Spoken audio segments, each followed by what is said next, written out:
Hello दोस्तों, शिवम एजुकेयर्स में आप सभी लोगों का स्वागत है। आज हम लोग जीके जीएस से संबंधित कुछ महत्वपूर्ण प्रश्नों पर चर्चा करेंगे जो विभिन्न प्रतियोगी परीक्षाओं के लिए बहुत ही महत्वपूर्ण है। तो आइए चलते हैं। आज का हमारा पहला प्रश्न है, निम्नलिखित में से किसने श्रीलंका में बौद्ध प्रचारक भेजा था? आपके ऑप्शंस हैं ए कनिष्क, बी बिंदुसार, सी अशोक, डी पुष्यमित्र शुंग। इस प्रश्न का सही जवाब है ऑप्शन सी अशोक। श्रीलंका में बौद्ध प्रचारक अशोक ने भेजा था। हमारा अगला प्रश्न है, निम्नलिखित में से किसकी समुद्र तट रेखा सर्वाधिक लंबी है? आपके ऑप्शंस हैं ए भारत की, बी कनाडा की, सी ब्राज़ील की, डी ऑस्ट्रेलिया की। इस प्रश्न का सही जवाब है ऑप्शन बी कनाडा की। कनाडा की समुद्र तट रेखा सर्वाधिक लंबी है। हमारा अगला प्रश्न है, फाहियान ने किसके शासनकाल में भारत की यात्रा की थी? आपके ऑप्शंस हैं ए अशोक, बी चंद्रगुप्त द्वितीय, सी समुद्रगुप्त, डी हर्षवर्धन। इस प्रश्न का सही जवाब है ऑप्शन बी चंद्रगुप्त द्वितीय। चंद्रगुप्त द्वितीय के शासनकाल में फाहियान ने भारत की यात्रा की थी। हमारा अगला प्रश्न है, वर्नियर ने किसके शासनकाल में भारत की यात्रा की थी? आपके ऑप्शंस हैं ए बाबर, बी अकबर, सी जहांगीर, डी औरंगजेब। इस प्रश्न का सही जवाब है ऑप्शन डी औरंगजेब। वर्नियर ने औरंगजेब के शासनकाल में भारत की यात्रा की थी। हमारा अगला प्रश्न है, हुमायूं का मकबरा कहाँ स्थित है? आपके ऑप्शंस हैं ए जयपुर, बी आगरा, सी दिल्ली, डी हैदराबाद। इस प्रश्न का सही जवाब है ऑप्शन सी दिल्ली। हुमायूं का मकबरा दिल्ली में स्थित है। हमारा अगला प्रश्न है, किसने कहा स्वतंत्रता मेरा जन्मसिद्ध अधिकार है? आपके ऑप्शंस हैं ए महात्मा गांधी, बी लोकमान्य तिलक, सी सुभाष चंद्र बोस, डी जवाहरलाल नेहरू। इस प्रश्न का सही जवाब है ऑप्शन बी लोकमान्य तिलक। लोकमान्य तिलक ने कहा था स्वतंत्रता मेरा जन्मसिद्ध अधिकार है।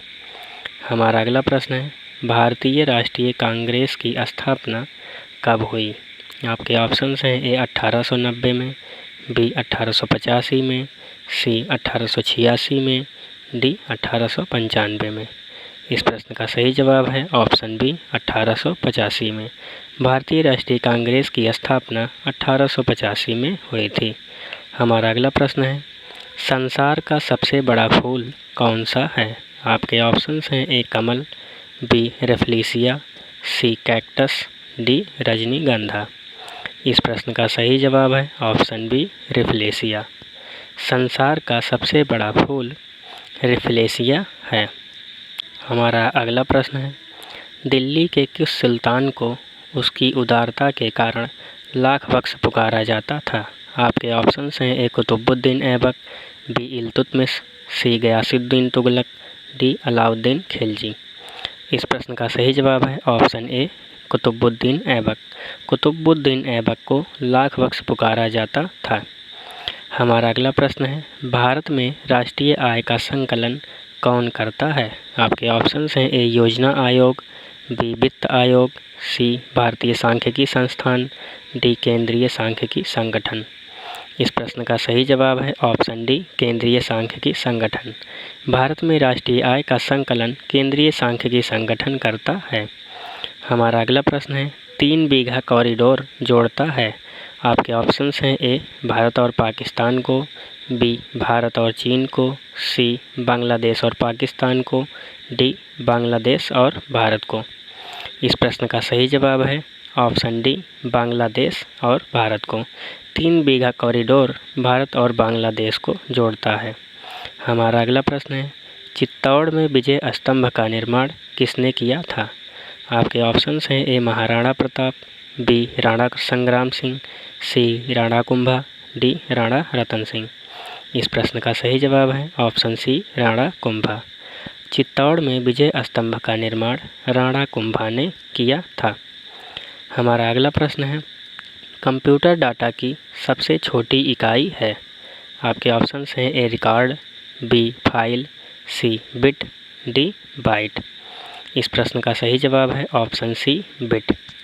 कंप्यूटर डाटा की सबसे छोटी इकाई बिट है। हमारा अगला प्रश्न है, भारत की सबसे लंबी सुरंग जवाहर टनल किस राज्य में स्थित है?